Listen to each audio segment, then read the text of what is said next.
Welcome back to War Thunder and welcome aboard the A-26, and this is the last edition or the latest addition to the American tech tree, as far as I can tell, just before 1.75 drops. It's the A-26B-10 and it's the plane that comes after the PBJ-1J, and it's the forerunner for the A-26B-50 that got added some patches before that. It has a battle rating of 5.0, is an American rank 4 attacker, and I absolutely love it. So by default it comes equipped with 850 cals in the nose and a decent bomb load for an attacker. The maximum bomb load that you can have on this plane are 4 1000 pound bombs and 10 500 pound bombs if you are very good with your drop. You don't have a bomb sight reticle, which makes it very difficult, and you have to actually kind of dive bomb your targets. So this is why I focus on the bombing points to get the most out of my bombs, which supply me with a steady income of research points and silver lines for the grind. And yes, this plane is mostly stock. I focused on the weapon systems.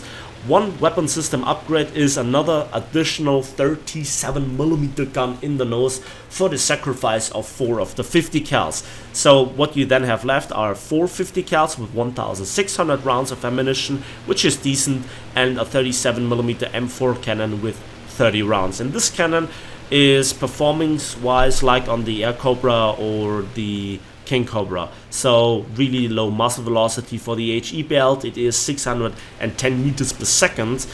That's not a lot, but it blasts planes apart quite nicely if you manage to hit them.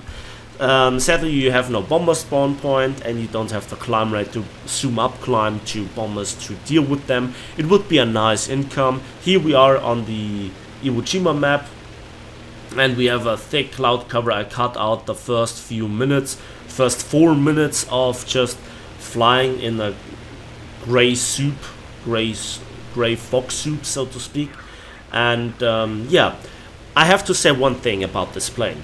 It looks absolutely fantastic. I love the look of it. It has just a very good design, and it sounds good from the engines, and also the 37mm sticking out of the front of the plane just looks badass.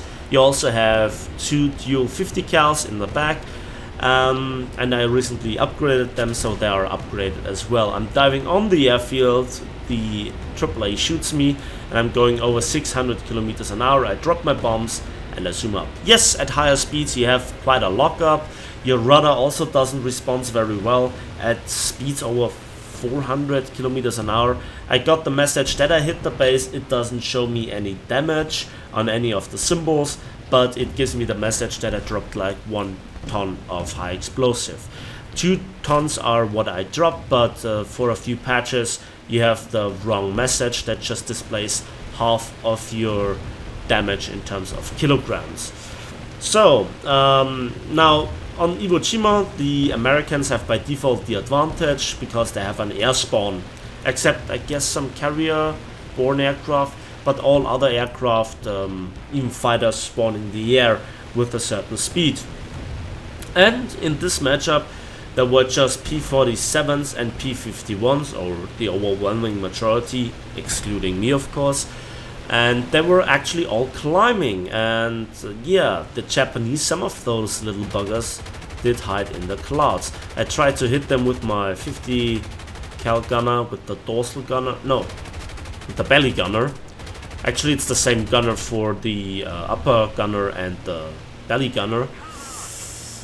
And yeah, by doing all those crazy evasive maneuvers, he actually kills off his speed. And now suddenly we all have those American planes having a red Japanese plane on their tail. How untypical is that?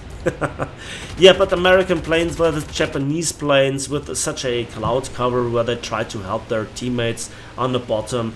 It is inevitable that a lot of the American planes succumb to the Japanese, even if you have the advantage. But I think the decisive factor was that initially there were so many Japanese planes low on the bottom trying to go for the, well, ships and also the American ground attacker 1 or 2, and a lot of the American planes then tried to get those Japanese planes.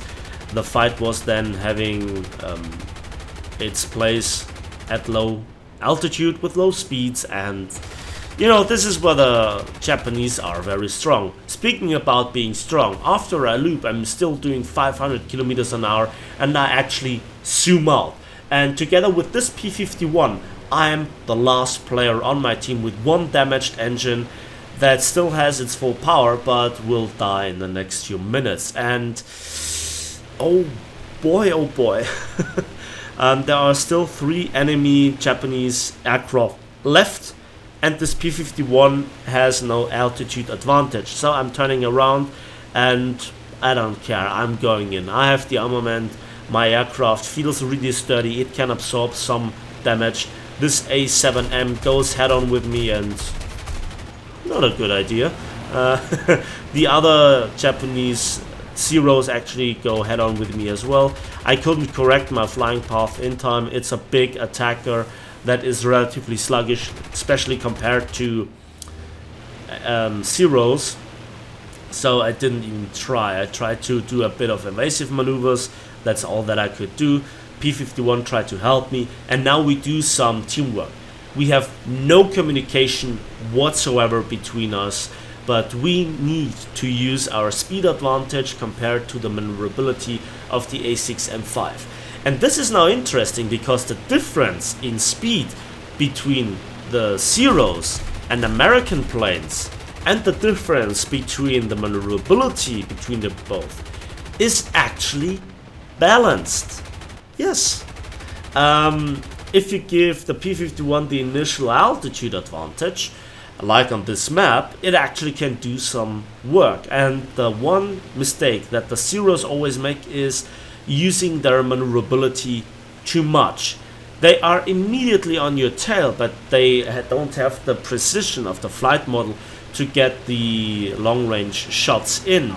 And in head-ons, well, I have the advantage. The second I let loose with my 50 cals, he rolls out of the way. I have still 11 rounds for the 37mm. He turns behind me, but there I have a gunner. And you know, 50 caliber gunner, if he hits, it's quite nasty. So yeah, the P-51 actually then goes into a head-on again with the other guy. I try to get this other Zero off his tail, and he made us some evasive maneuvers. I get a spark on him, but he turned and he bled our speed. This is what I wanted, and I zoom up again. And just trade speed into altitude, then turn around where the bleeding of a little bit of speed is not that critical, and then have still a bit of altitude to transform into speed again. This is how you do boom and zoom. Funnily enough, this works in this situation quite well, where the difference in performance is so big. Again, he rolls out of the way, doesn't commit to a head-on, and he does intuitively turn on my tail. But again, there I have a 50 caliber gunner. I shoot him and I hit him. Now is a critical hit. I think that was his wingtip, and the other Zero got damaged by the head-on of the P-51, which then got killed, and I get credited the kill. I'm not quite sure what happened there, but I take it. It's a shame for the P-51, but because I think ultimately it was him doing the essential damage.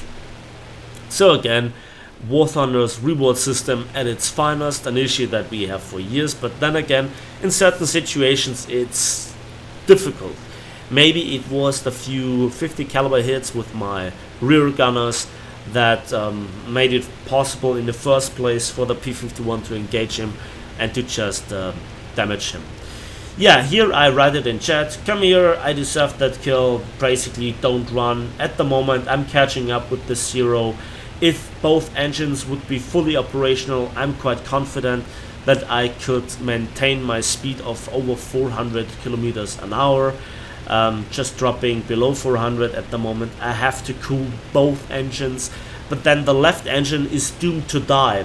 While I have manual engine control, I don't have to set it up to separate my engine controls.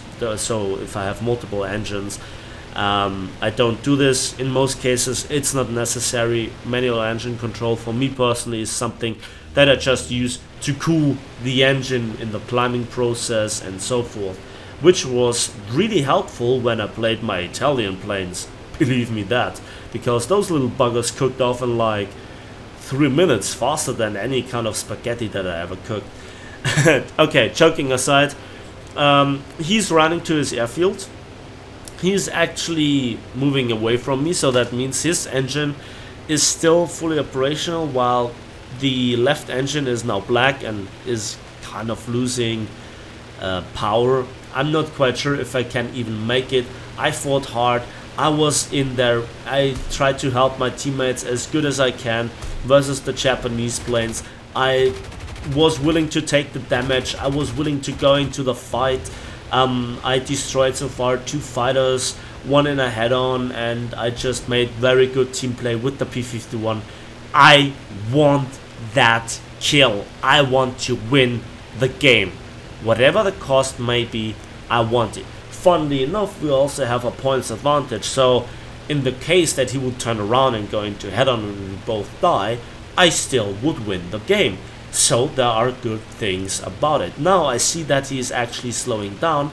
That means he is slowing down so forth to land. I know it's dirty. I know this is not how a glorious video should end, but here is the will to fight and I wanted to show it to you. So I am below the area or level of SPA or AAA from the main airfield. And here I go in. You can see the plane is almost falling out of the sky. I just have a quick burst together with the 37 and it hits home and I get the kill. 3rd kill. I killed the last enemy player. I carried my team and I just survived. I'm not quite sure if I could make it even back to the airfield if I had one in the first place.